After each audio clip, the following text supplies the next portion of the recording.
Friend, मैं doctor Adil और आप देख रहे हैं डॉक्टर मोहम्मद आदिल चैनल। आज की वीडियो में हम बात करेंगे कि ड्रिप में कौन सा ताकत का इंजेक्शन लगा सकते हैं और कौन सा बेस्ट रहता है। मैं एमबीआई पोलियोवियन नहीं बताऊंगा, इनसे हटके बताऊंगा। और ये भी बात करेंगे कि अगर ड्रिप रिएक्शन कर जाए तो उसको कैसे कंट्रोल करें। और ये भी बताऊंगा कि ड्रिप में कौन कौन से इंजेक्शन डाल सकते हैं और कौन कौन से इंजेक्शन आप मिक्स नहीं कर सकते। क्योंकि ये बहुत सारे व्यूअर्स का कमेंट आता था और कमेंट में पूछा है कि सर ड्रिप में कौन कौन से इंजेक्शन डाल सकते हैं या कौन से इंजेक्शन मिक्स कर सकते हैं। तो सबसे पहले सवाल हमारा यही रहेगा। तो अगर बात की जाए कि आईवी ड्रिप में कौन कौन से इंजेक्शन लगा सकते हैं, तो इस सवाल का एक छोटा सा आंसर है कि इंजेक्शन पे लिखा होता है आईवी यूज या इन्फ्यूजन यूज। तो जिस इंजेक्शन पे आईवी यूज और इन्फ्यूजन यूज लिखा हो तो वह इंजेक्शन आप ड्रिप में डाल के पेशेंट को चढ़ा सकते हैं। अब जिस इंजेक्शन पे आई एम यूज ओनली लिखा हो इंटरमास्कुलर, तो उस इंजेक्शन को आप ड्रिप में नहीं लगा सकते। जैसे कि डाइक्लोफेनेस है, उसको नहीं लगा सकते। लेकिन एक डाइक्लोफेनेस इक्वा होता है तो उसको आप ड्रिप में लगा सकते हैं। उस पर लिखा है कि आई बी इन्फ्यूजन यूज या आई एम ओनली यूज। तो इसको आप ध्यान से समझ सकते हैं। दूसरा क्वेश्चन है, अगर किसी पेशेंट को कोई ड्रिप रिएक्शन कर जाए तो क्या करना चाहिए। तो समझ लीजिए कि कोई भी ड्रिप रिएक्शन नहीं करती है। जो आप ड्रिप के अंदर जो इंजेक्शन मिक्स करते हैं वही पेशेंट को रिएक्शन करते हैं। रिएक्शन में क्या करते हैं कि पेशेंट के शरीर पे फंगल इन्फेक्शन होने लगता है, यानी कि उसको खुजली होने लगती है, दाने लग रहे थे और शरीर की जो त्वचा होती है वह लाल होने लगती है। तो उस कंडीशन में आप समझ जाइए कि पेशेंट को ड्रिप का रिएक्शन होना शुरू हो गया। जो ड्रिप में इंजेक्शन है उसका रिएक्शन शुरू हो गया है। अब उस कंडीशन में पेशेंट को सांस लेने में भी दिक्कत आ सकती है और वोमिटिंग की भी प्रॉब्लम हो सकती है।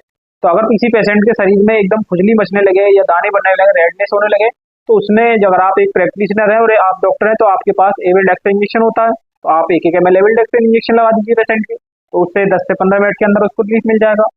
अब अगर बात की जाए उसको सांस लेने में कोई दिक्कत आ रही है, सांस लेने में भी दिक्कत आ जाती है, तो उस कंडीशन में आप डेरिफाइलिन इंजेक्शन लगा सकते हैं उसकी नस में। और अगर आपने एविल्डेक्स का इंजेक्शन पेशेंट को दिया और उससे भी रिएक्शन नहीं कट रहा है या रिएक्शन को पेशेंट को रिलीफ नहीं मिल रहा, तो एक हाइड्रोकोर्ट इंजेक्शन आता है, तो वह इंजेक्शन आप उसको आईवी कैनुले में लगा करके 5 ml से घोल के लगा सकते हैं। तो इससे आपको 10-15 मिनट में आराम मिल जाएगा। अब बात की जाए कि ताकत में कौन कौन सी ड्रिप लगा सकते हैं। तो ताकत के लिए अगर किसी पेशेंट का बीपी लो है तो उसको डीएनएस, D2, D5, D10 वगैरह लगा सकते हैं। और आरएल या एनएस तो नॉर्मली किसी पेशेंट को दे सकते हैं। तो एक नॉर्मल सवाल है।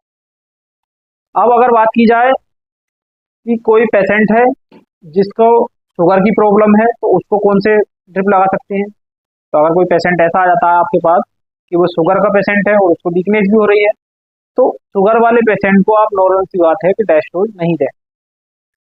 डेस्टोज जैसे आपका D5 है, DNS है, D10 है, ये आपको नहीं देने जो पेशेंट आपका शुगर का हो। अब अगर बात की जाए हाई बीपी वाले पेशेंट को, तो जो आपके हाई बीपी के पेशेंट होते हैं उनको DNS और NS नहीं देनी है, उसको आप RL स्लोली यूज लगा सकते हैं हाई बीपी। और हाई बीपी वाले पेशेंट को कवर, जो हार्ट अटैक का पेशेंट होते हैं, कभी कभी हार्ट अटैक वाले भी आते हैं कि सब हमारे हार्ट की दवाई चल रही है, वीकनेस हो रही है, डॉक्टर साहब कोई ड्रिप लगा दीजिए। तो उस कंडीशन में एक एडोलिपी ड्रिप आती है जो आप पेशेंट को लगा सकते हैं हार्ट वाले को। तो ये भी है, आप इसको नोट करके भी लिख सकते हैं। बाकी जो हमारा मुख्य क्वेश्चन था वो था कि ड्रिप में ताकत का कौन सा इंजेक्शन डाल सकते हैं। तो आप एमबीआई या पोलिवियन CV12 यूज करते हैं वो तो यूज करें। उसके साथ में एक इंजेक्शन आता है एस्कॉर्बिक एसिड। एस्कॉर्बिक एसिड में विटामिन C होता है और ये इंजेक्शन आप बोतल में डाल के उसको स्लोली यूज कर सकते हैं। तो इस इंजेक्शन को आप जो देख रहे हैं ये इंजेक्शन आप मेडिकल स्टोर से लें और जो बोतल है आपकी उस बोतल में दे के दे सकते हैं। बाकी ताकत के लिए आप DNS में CV12 या पोलिवियन, एमबीआई ये इंजेक्शन डाल के भी दे सकते हैं। तो ये इंजेक्शन आपको मार्केट में मिल जाते हैं। अब अगर बात की जाए कि कौन सी ड्रिप में कोई भी इंजेक्शन नहीं डाला जाता, तो हेमेक्सिल आती है। इस ड्रिप में आप कोई भी इंजेक्शन मिक्स नहीं करें, क्योंकि मिक्स करेंगे तो उस कंडीशन में दिक्कत आ जाती है। दूसरी आपकी बोतल आती है बोलेवियन। बोलेवियन ड्रिप एक ऐसी ड्रिप है जो किसी पेशेंट को वीकनेस हो रही है, ज़्यादा कमजोरी हो रही है, तो उस कंडीशन में भी आप इस ड्रिप को लगा सकते हैं। और ये ड्रिप की अगर बात की जाए बोलेवियन, तो आप दिन में 1 से 2 ड्रिप पेशेंट को दे सकते हैं। अगर ज़्यादा सीरियस है उसको 3 ड्रिप भी आप लगा सकते हैं, यानी कि 200 ml की ये ड्रिप आती है, तो ये आप 3 ड्रिप भी लगा सकते हैं। वीडियो अच्छी लगी हो तो लाइक शेयर सब्सक्राइब करें और आगे भी कमेंट करके जवाब दें कि आपको किस टॉपिक पे वीडियो चाहिए।